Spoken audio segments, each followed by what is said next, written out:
Yeah, it's nice to speak to you. Thank you for the question to speak. Много се радвам да говоря с вас. Благодаря ви за това, че ме поканихте. So my name is Simen, and I work at Frambu as a special educator. Казвам се Саймон, работя в Frambu като специален образовател. And here we have a school and kindergarten who has groups each week with people with rare disorders. Тук имаме училище и детска градина, където всяка седмица има групи с различни деца с различни диагнози и от различна възраст. Yeah, so this is my main job, to work with family courses at Frambu, and this is the background I will be giving this presentation from. Моята основна работа е да работя в тренингите с семейства с редки болести и за това ще ви разкажа повече днес.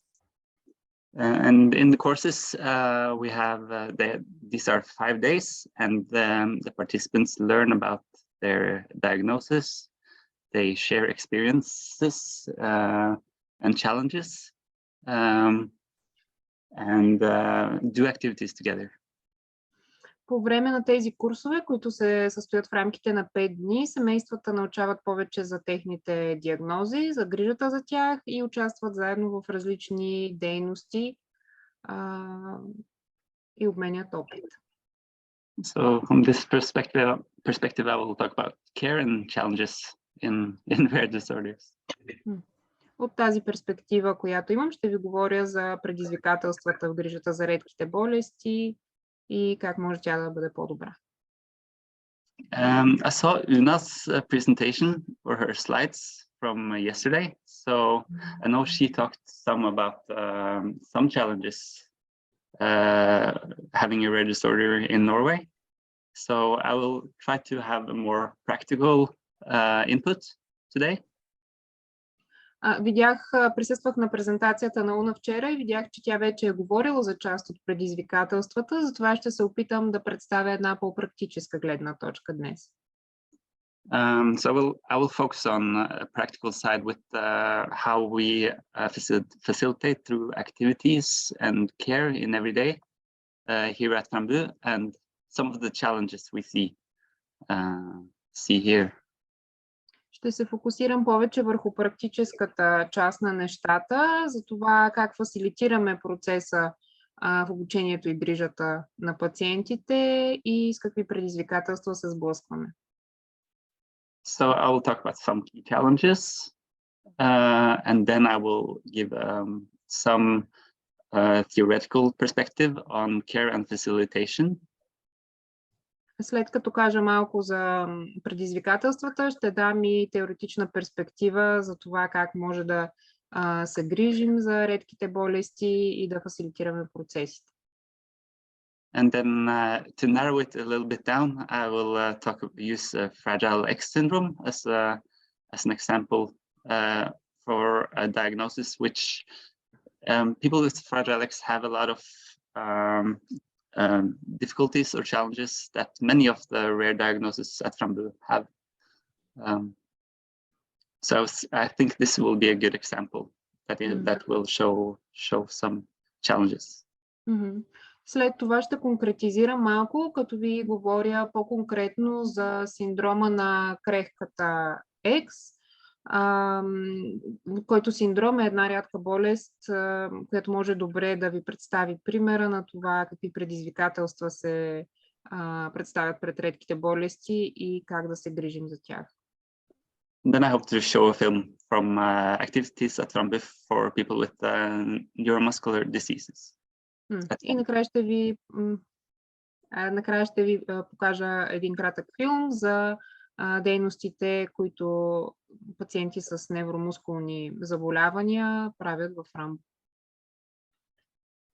So we often talk about special needs here at Frambu, or we don't do it anymore, but we special needs, because my education is often translated as a special needs educator, but we see that special needs is kind of not very accurate, because we see that the needs are very normal, or they are like every other people. Yeah. В нашата работа често говорим за специални потребности. Всъщност и моето образование е свързано с специалните потребности, но вече не използваме толкова много този израз, тъй като той не е съвсем точен. В работата си виждаме, че нуждите на хората, с които работим, са съвсем нормални, обикновени, както на всеки човек, и не нещо специално и различно. So we think the needs are the same, but like to find the world meaningful, to find joyful relationship with others, to learn new things, and to be able to do joyful things, have a job. All these things are normal needs. Мисля, че нуждите, които пациентите с редки болести имат, са същите, както и при другите хора. Това да намират смисъл в живота, да имат удовлетворяващи взаимоотношения, да имат своя работа, да учат нови неща, да намират радост в живота, както всички останали. So the needs are the same, but the facilitation may demand some knowledge, and this is where Frambu comes in with diagnostic knowledge. Нуждите могат да бъдат едни и същи с тези на всички хора, но това да подпомогнем тяхното удовлетворяване е малко по-различно, и тук идва ролята на Frambu с нашите знания за диагнозите. I know you not talked about this yesterday, but we see still a lack of knowledge, which makes sense. It's rare disorders, but in caregivers and professionals, the knowledge about the diagnosis often lack. So I was to give an example from two diagnoses where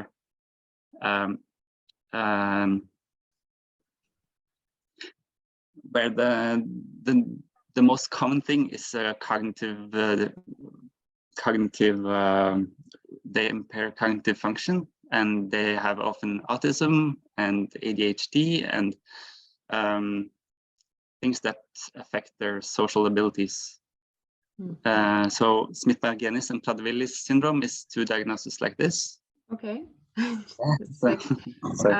Знам, че он вчера спомена за проблема с липсата на знания, но все пак е важно и аз да го спомена. Все още сред много от грижещите се, както и сред професионалистите, работещи с редки заболявания, липсват много знания, и днес ще дам пример с две заболявания, с две диагнози, при които се наблюдават когнитивни дефицити, и с тях много често вървят диагнози като аутизъм или хиперактивност и дефицит на вниманието. Това са синдромите на Смит-Мадженис и Прадер-Вилис, които имат общо като по отношение на това с какво се сблъскват пациентите в социалната сфера, тъй като за тях осъществяването на контакт понякога е малко по-трудно. So if you see this as just a cognitive dysfunction, it becomes wrong, because in Smith-Magenis you have other things to consider it, like they have a difference in their melatonin levels, so their spike is during the day and not during the night, like in most people, and this affects their behavior.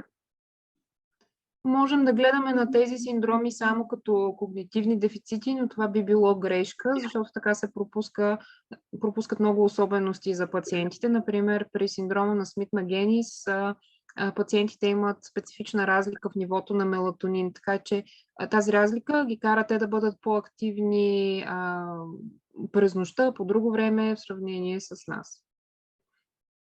And this affects how we facilitate for them. How do we facilitate sleep during the day?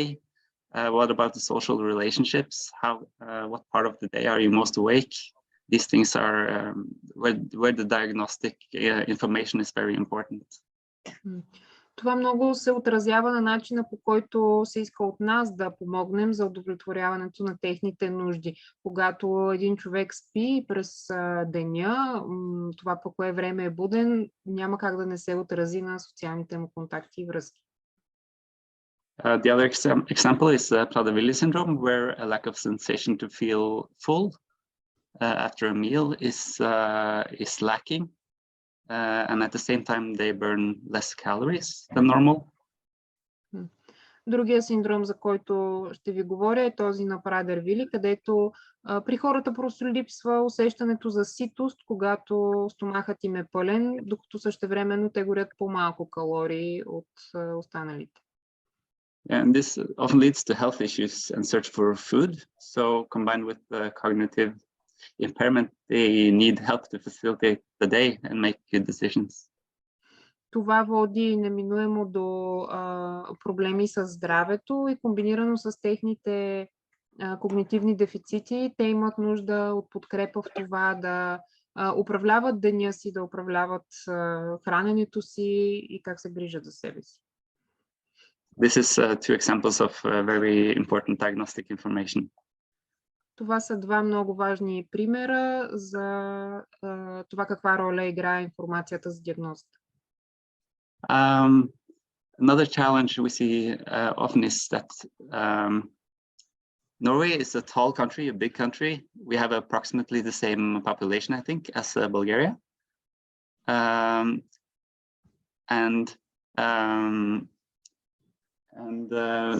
To feel, I think a lot of people feel alone in their diagnosis, about having their diagnosis, and they haven't met too many other people with the same diagnosis, same challenges. Друг често срещан проблем, който важи и за Норвегия, въпреки че не сме малка държава, ние сме голяма държава, имаме приблизително колкото вашето население, но повечето хора се чувстват много сами в тяхната диагноза, не са срещали друг човек с такава. So a sense of togetherness and to identify with others is important needs for people. Затова и чувството на заедност, на единност, това да принадлежат към общност и да се срещат с хора, с които могат да споделят това, което преживяват, е много важна тяхна нужда. Language and communication and social interaction is often a challenge in many of the rare diagnoses we meet. Много често речта, комуникацията и социалните взаимодействия са трудни за хората с редки заболявания, което също е предизвикателство, с което се срещаме. And to participate in school work, leisure time activities at the same level as fellow students or fellow people can be a challenge. Всички тези особености могат да превърнат участието в училищни дейности, в работа, в дейности в свободното време в едно предизвикателство. But as Una talked about, she had a model with how you grasp the apple yesterday. It comes down to the facilitation very often. Но както Юна вчера каза и показа с нейния модел, всичко това, как се справяме с тези предизвикателства, много често опира до това как се подкрепят хората с редки заболявания. So there are many things we can do to give good care and good facilitation. Here's a perspective on activity. Има много неща, които можем да направим, за да подпомогнем грижата за редките заболявания. Тук виждате една перспектива, която набляга на дейностите. I think it's a model who shows a holistic way to thinking about what we are doing in everyday life. Моделът показва един холистичен начин да мислим за всичко това, което правим в ежедневната грижа. And for many of the people we meet here, they are dependent on people making sometimes decisions and facilitate for them. So it's important to have a perspective on what life should involve. Много от хората, с които се срещаме тук, често се налага да зависят от това някой друг да взима решения за тях и някой друг да се грижи за процесите от ежедневието им. Затова е много важно те да имат някаква представа, по-структурирана представа за това как техният живот може да преминава, тяхното ежедневие може да бъде структурирано. On the left, you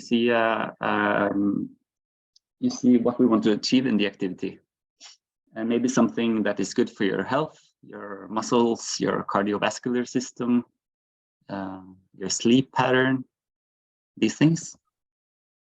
Вляво виждате това, което искаме да постигнем, навици, които са добри за вашето мускулно здраве, за сърдечно-съдовата система, за тонуса ви като цяло. It's important to learn things that has value and that is meaningful in your life. Важно е също така да се учат неща, които имат стойност за вас, които намирате за смислени в живота. And experience shows too that it's important to have fun. А това, че има едно лилово кръгче с опит, означава, че в крайна сметка е много важно и човек да се забавлява. So a lot of activities have this input from all parts. So maybe you can have like a jackpot activity that you want to search for. Дейностите, които ние предлагаме на пациентите, имат по-малко от всички тези три кръга. Това е нашата цел, ако можем да ги обединим в едно. Yes. So just a short, another short a model of which is very common to use, the model of motivation from Deci and Ryan. Още един модел, който ще ви представя накратко. Това е модела за мотивация на Дeci и Райан. What motivates people to do things in every day? Какво мотивира хората да вършат неща в тяхното ежедневие? You need to feel competence, some degree of mastery.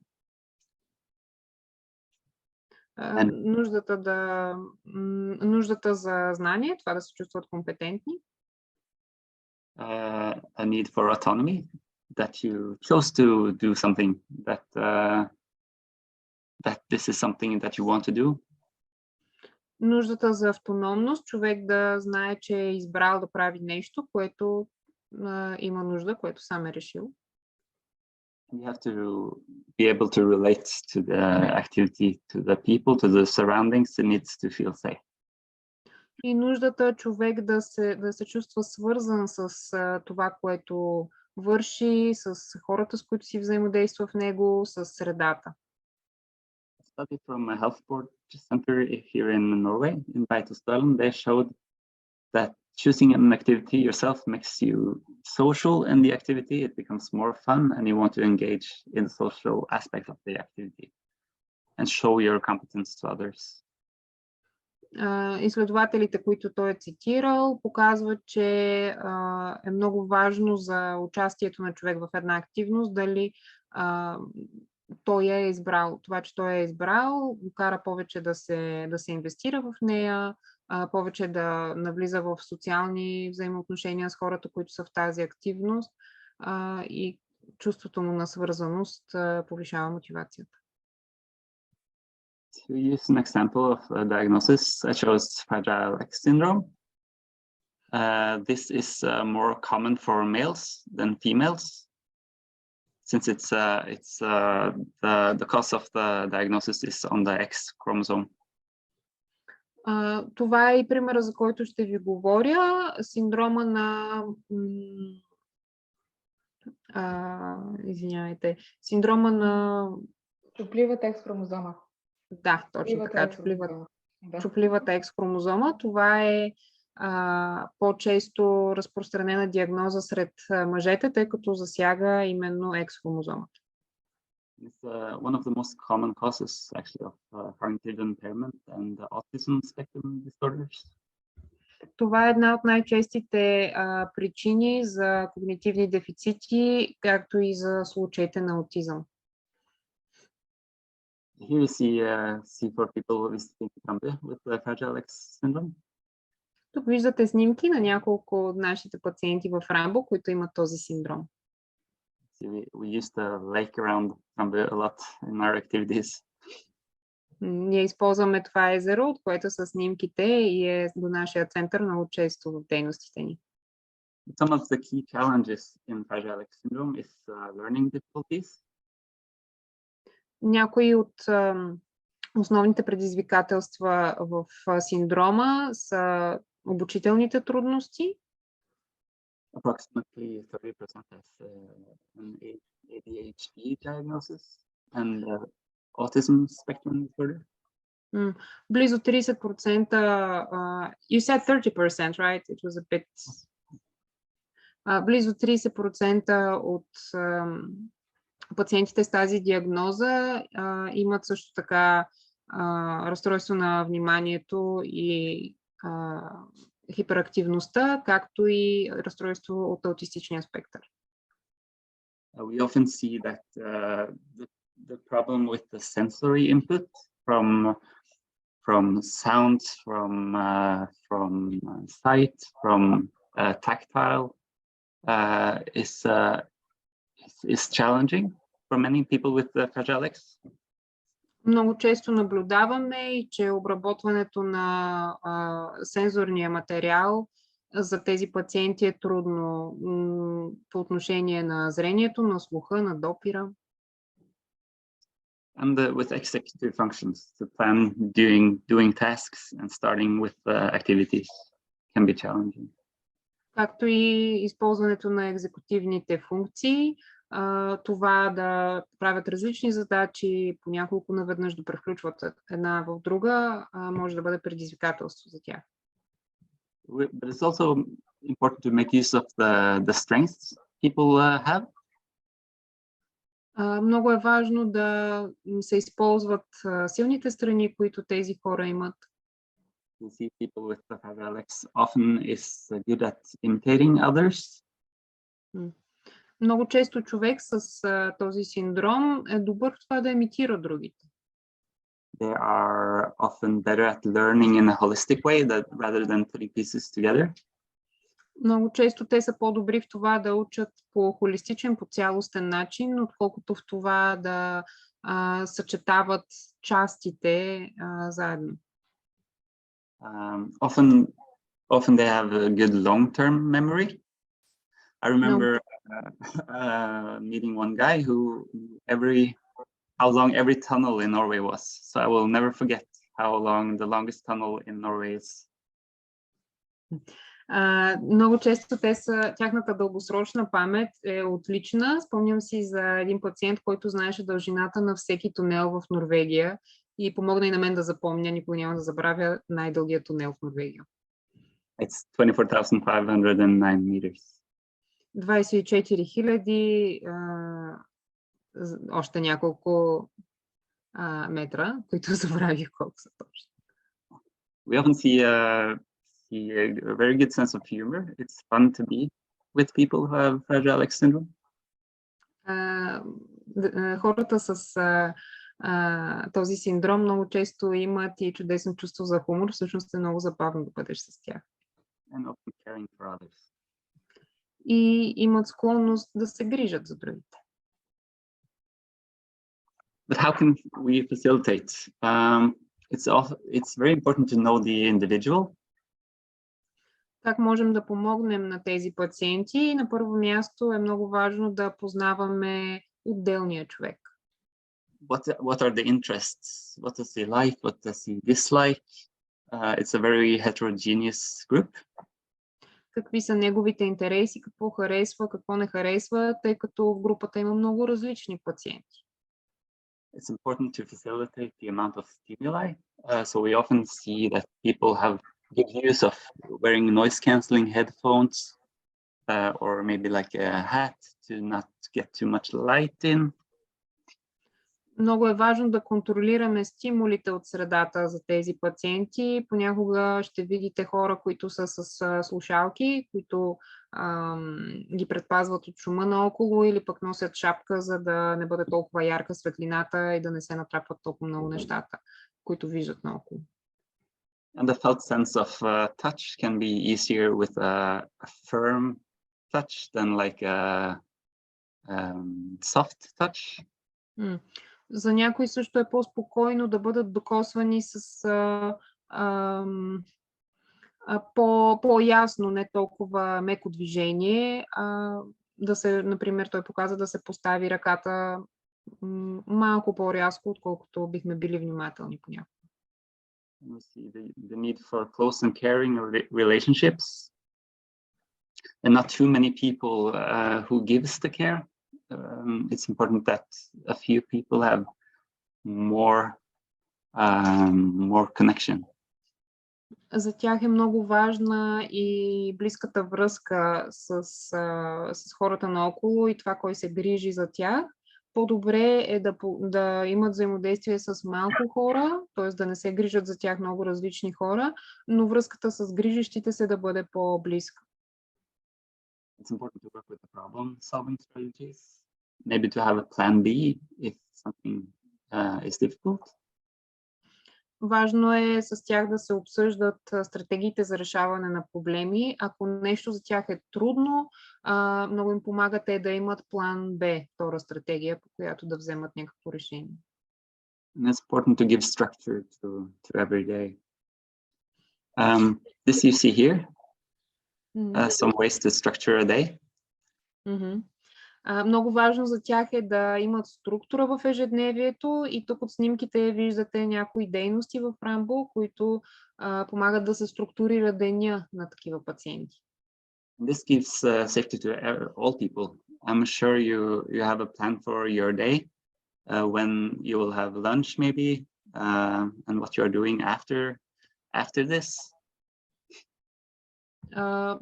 Всеки човек има нужда от структура и вие най-вероятно имате планове за деня, кога ще обядвате, какво ще правите след вебинара. So when you are dependent on other people, it's important to provide the information. Но когато зависите от други хора, е много важно да имате ясна информация. I think this can create a sense of calm and make it easier to be okay here and now and to engage in activities and with other people. Мисля, че начините за структуриране, които ви показваме, могат да създадат по-голямо чувство за спокойствие и да дадат информация на пациентите за това как ще продължат. On the pictures on the left and in the center, you can see a day schedule here. It's with pictures and signs and a tactile symbol. На снимките вляво и по средата виждате един дневен график, който е осъществен чрез картини, чрез снимки подредени и чрез тактилни символи. And on the right, you can see a plan for the day that the child can fold and have in his pocket, so he doesn't have to ask every time for what he is going to do next. В дясно виждате един дневен план, който може много лесно да се сгъне и детето да носи със себе си през деня, за да не се налага постоянно да пита какъв е бил плана. Here you can see a schedule for a week at Frambu's school. So just to show how we schedule a week. Тук имате един седмичен график, който да ви покажа малко по-добре как структурираме седмицата на пациентите. Many of the groups we meet have the need for alternative ways of communication. Много от групите, с които се срещаме, имат нуждата да комуникират по алтернативни начини. Sometimes it's with the sign language, sometimes with the symbols, as in the pictures. Понякога това е чрез знаци, понякога е чрез символите, които виждате на снимките и на печатаните картини. And it's also a big development in technology, considering alternative communication. Виждаме и много напредъци чисто технологично, когато говорим за алтернативните начини на комуникация. And everyone has the right to communicate their meanings and share their thoughts. Всеки трябва да има правото да сподели, да изкомуникира своите мисли и това, което иска. And the symbols you see here in the pictures are picture communication system, PCS. I'm not sure if maybe you use the same in Bulgaria, but it gives the possibility to talk about something other than right here now with pointing or with sounds that it evolves the communication.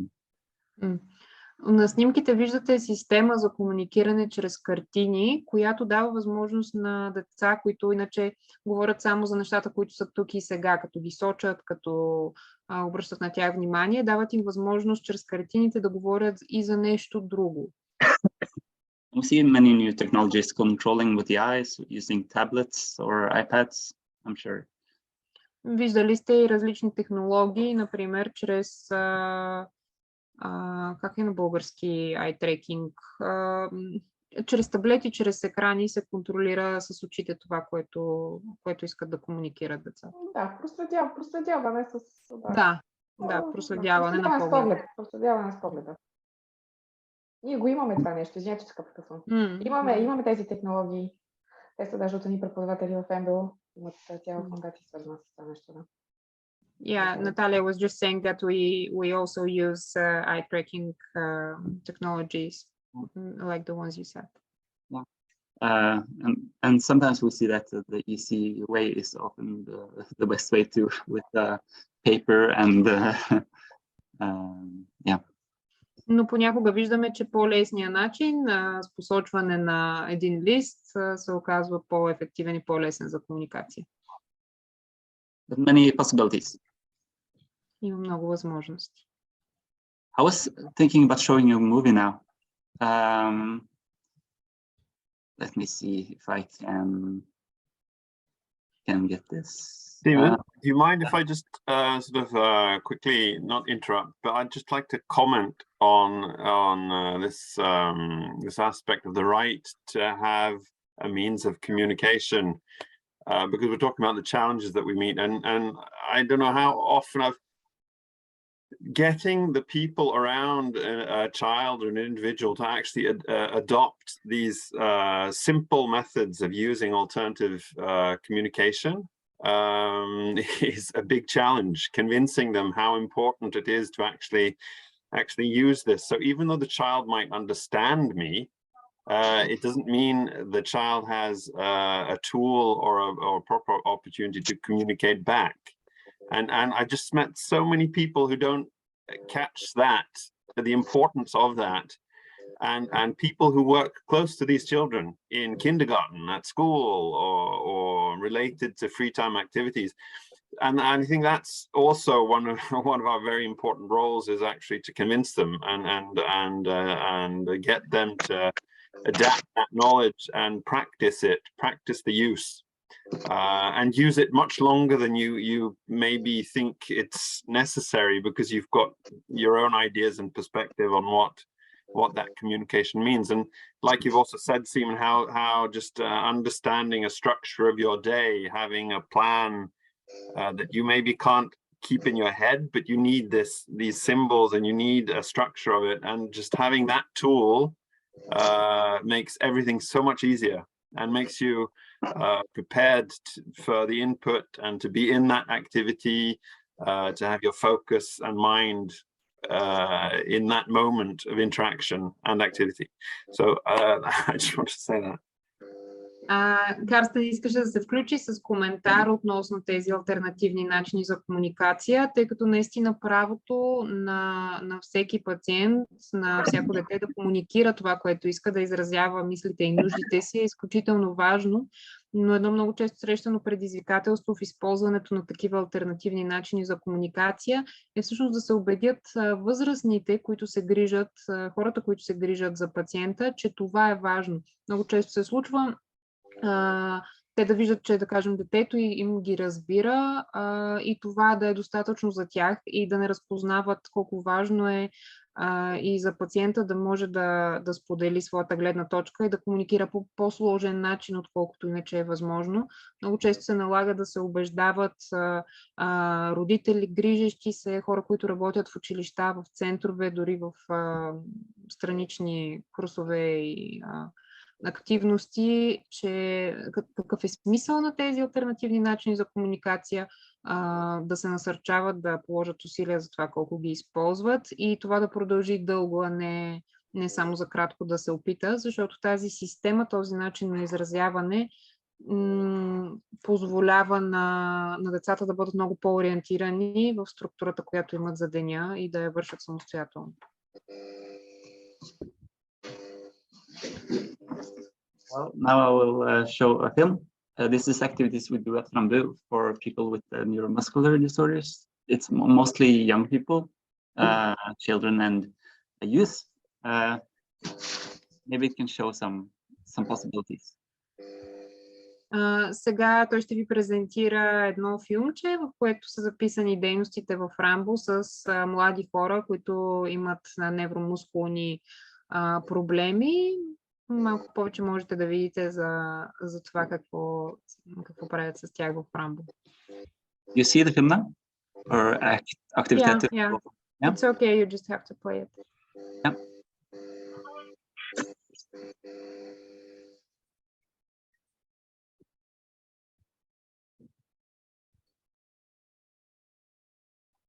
Just so you know, there's no sound. I don't know if that's intended. Oh. Question, what was the trick? So this is when you need to go down to the video thing and then open the video settings, I think. And then in there, I think you can choose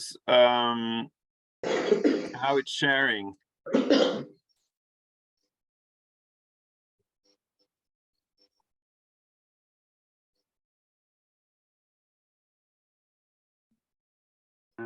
You find it? No. Do I have to do it before I show the video? I think you can do it when the video is just open the way you have it now. So it's in your in the settings in Zoom. Did you find the video settings?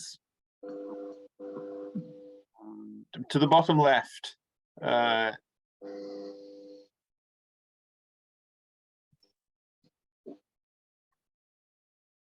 Because when I did the video, everything went small. There,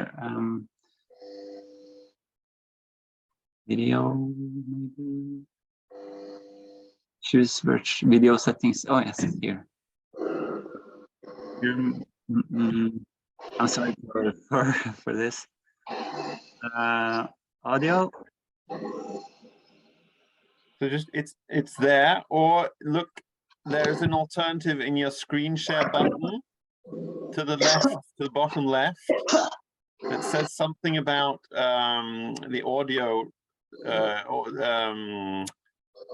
See, I can't see it myself, so I can't remember specifically, but you should be able to find it.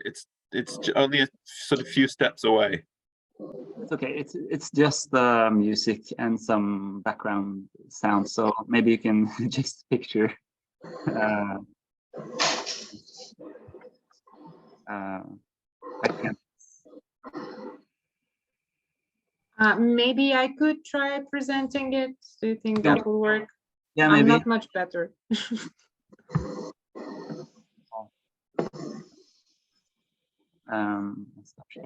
It was...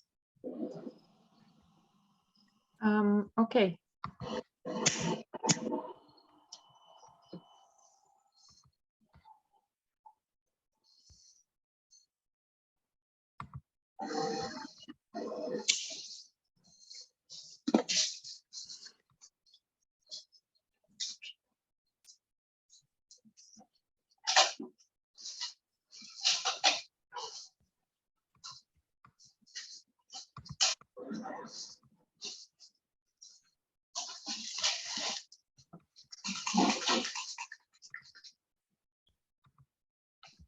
Oh, now I found out.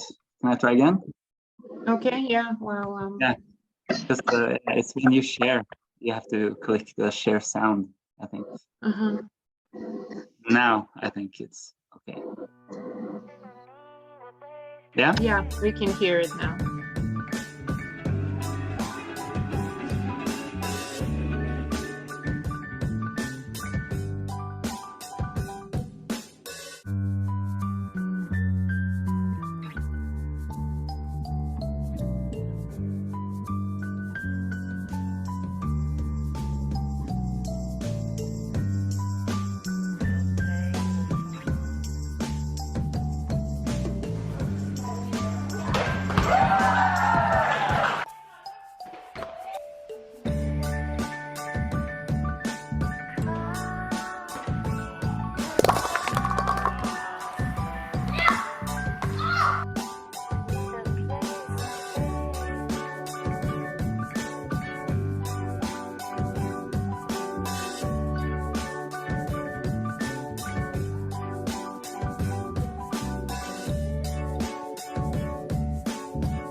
Yeah, so this was some activities we do. Wow, it was very nice. Next time when we come in Frambu, we want to ride the sled. Wow, very inspiring, very nice, really wonderful activities. Amazing. Thank you for this. You're welcome. I think this was the end of my my lecture, and open for the Q&A, the questions, conversations. Това беше края на моята лекция. Сега можем да оставим време за въпроси и отговори и дискусия.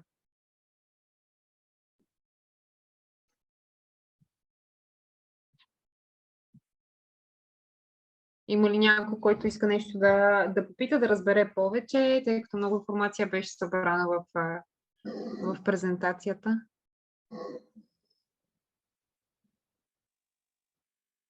There is a comment in the chat. Frambu team, this is really impressive. Well done.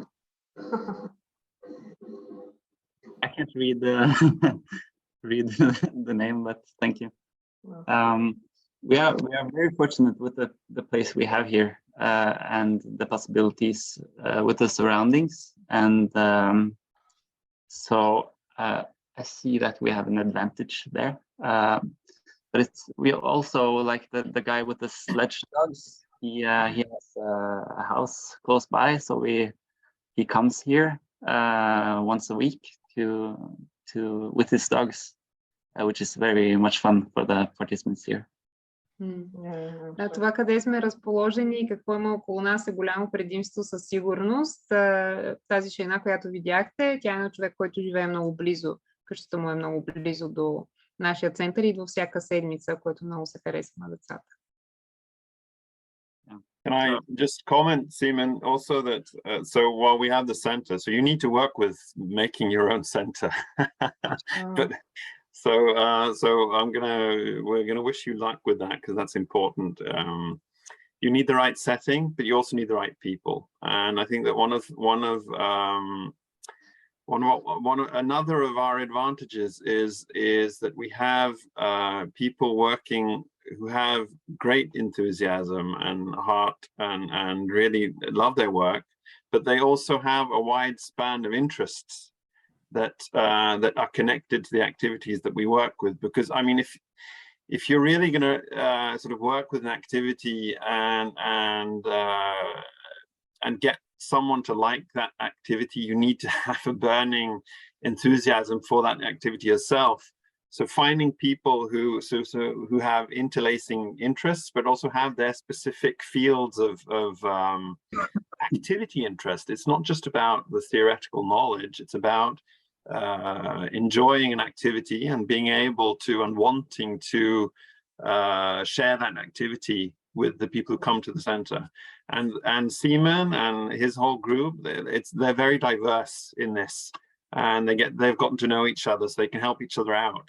And I think that's crucial. Каква възраст децата там в центъра?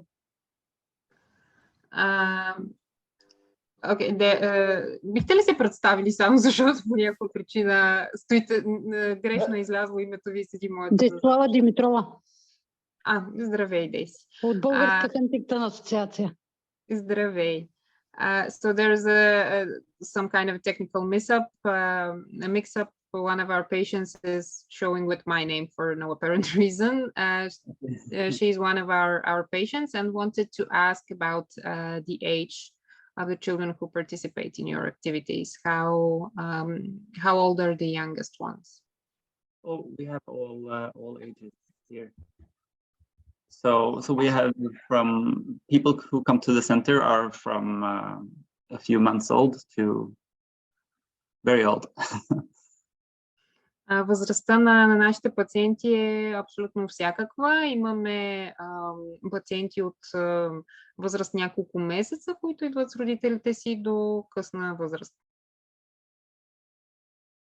Това е малко по-различно от нашата структура всъщност, защото тук в България социалните услуги са разделени на дневни центрове за деца и за възрастни. Тоест при нас не се разрешава това вместване.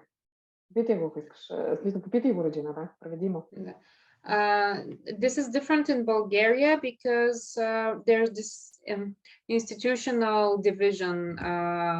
Usually the centers that provide services for children and for adults are separated, and it's not possible to mix them in most cases.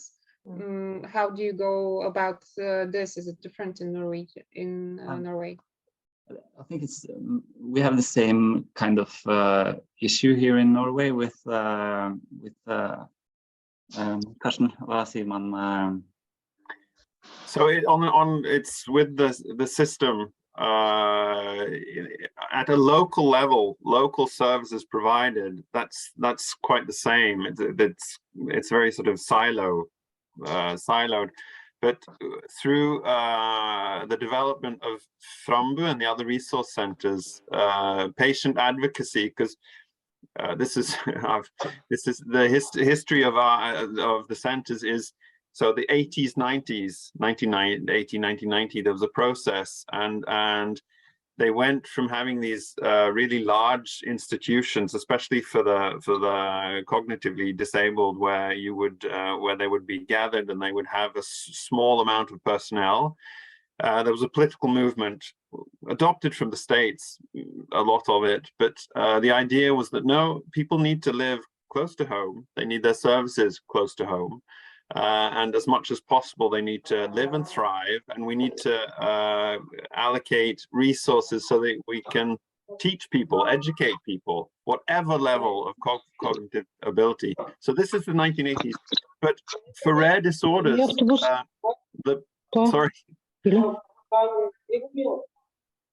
Ами започна, ако трябва да си го довърши. Деси, може ли само да си мютнеш микрофона?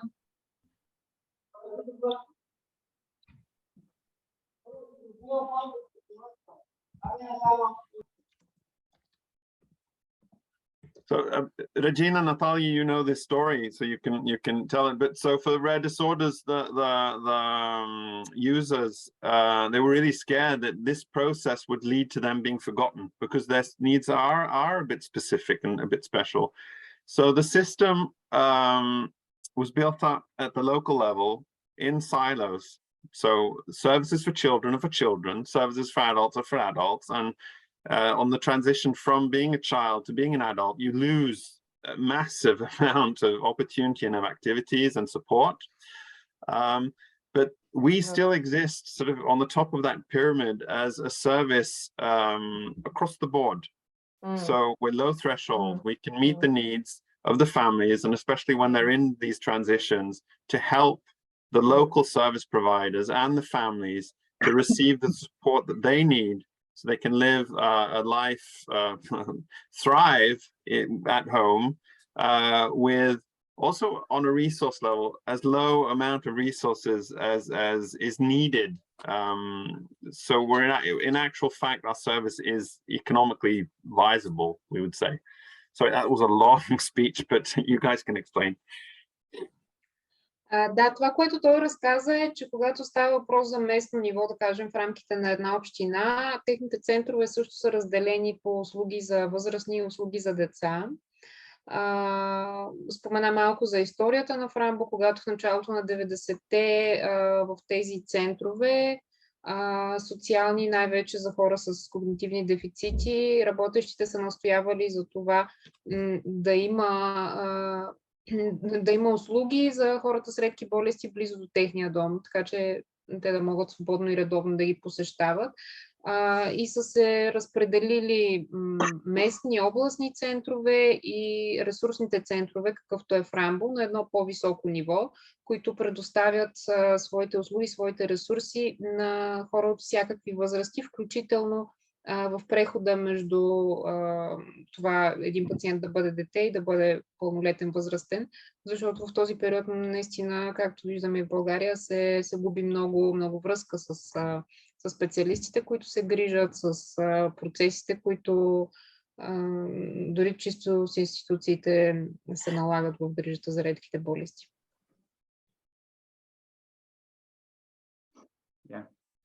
With the habilitation in Norway, we also see that when you turn 19, or 18 or 19, you kind of, because then with the rare disorders, maybe the doctor who is a specialist on the disorder is very important for you, and then you suddenly lose touch with him or her when you just get 1 year older.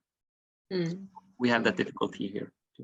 Yeah, that's true here. Той говори за това, че и в Норвегия, когато пациента навърши пълнолетие, той се прехвърля към нов лекар, въпреки че често има много добра връзка и нужда от лекаря, с който е работил толкова години.